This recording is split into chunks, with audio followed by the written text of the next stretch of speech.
कोल्हापूरकरांना खड्डे काही नवीन नाहीत, मात्र मार्केट यार्डच्या परिसरामध्ये खूप मोठ्या प्रमाणावरती वर्षानुवर्षे असणारे खड्डे आहेत. ते काल खरं तर उपमुख्यमंत्री एकनाथ शिंदे यांच्या दौऱ्यादरम्यान बुजवण्यात आले. त्या ठिकाणी पॅचवर्क आहे ते करण्यात आलेलं आहे.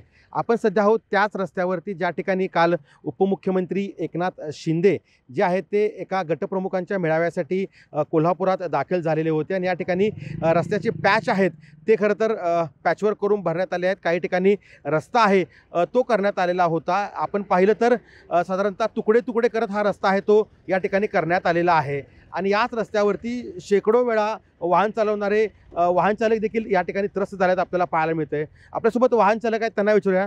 दादा, खरं तर रोज फोर व्हीलर घेऊन तुम्ही या ठिकाणाहून जात असता, काय सांगाल? जवळजवळ 20 वर्ष झाले आम्ही ह्या रोडवरून येतो, ये जा करत असतो.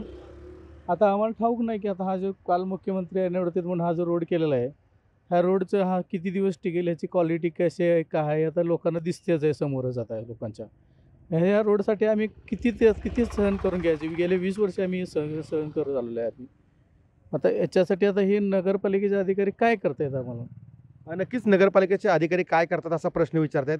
इकडे पाहिले तर ज्या गाड्या येतात त्यांना प्रचंड अशी धूळ जी आहे ती या ठिकाणी आपल्याला दिसून येते आणि इथून पुढं म्हणजे साधारणतः एक 100 मीटर हा रस्ता केला आणि पुढं कुठंच रस्ता आपल्याला दिसत नाही आहे. आपल्यासोबत इंजिनियर आहेत.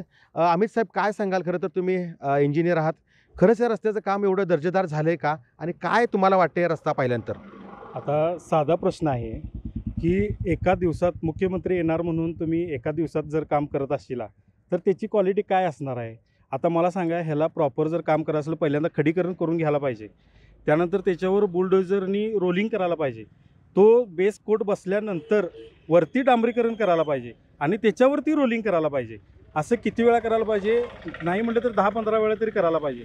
हे मुख्यमंत्री येणार म्हणून, मंत्री सगळे येणार म्हणून, सगळे येणार म्हणून तुम्ही इथं आज खडीकरण केलं, लोकांना दाखवण्यासाठी केलं आणि तुम्ही आता हा जे क्वालिटी पाहिजे, जी प्रॉपर जी कन्स्ट्रक्शनची पद्धत आहे ती अजिबात फॉलो केलेली नाही आहे आणि उगाच करायचं, दाखवायचं, त्यांना धक्के बसू नये, त्यांना त्रास होऊ नये म्हणून तुम्ही लोकांचे पैसे वापरून आज तुम्ही खडीकरण, डांबरीकरण करायला लागलाय. हे तात्पुरतं आहे, पण इथं जे स्थानिक लोक राहणार आहेत, जी लोकं आज इथं ह्याचा डेली वापर करतात, त्यांच्यासाठी त्याचा काही उपयोग नाही. आता आज पावसाचं वातावरण झाले बघा. आता आज पाऊस पडला तर हे सगळं वाहून जाणार आहे. ह्याचा काही उपयोग नाही आहे.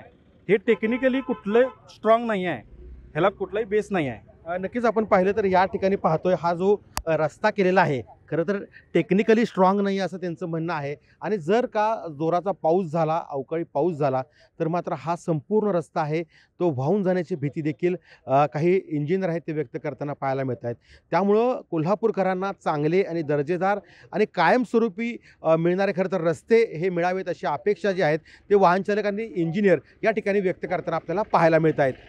सतेज औंधकर, लोकशाही मराठी, कोल्हापूर. लोकशाही मराठी ऐका, पहा, जागरूक रहा.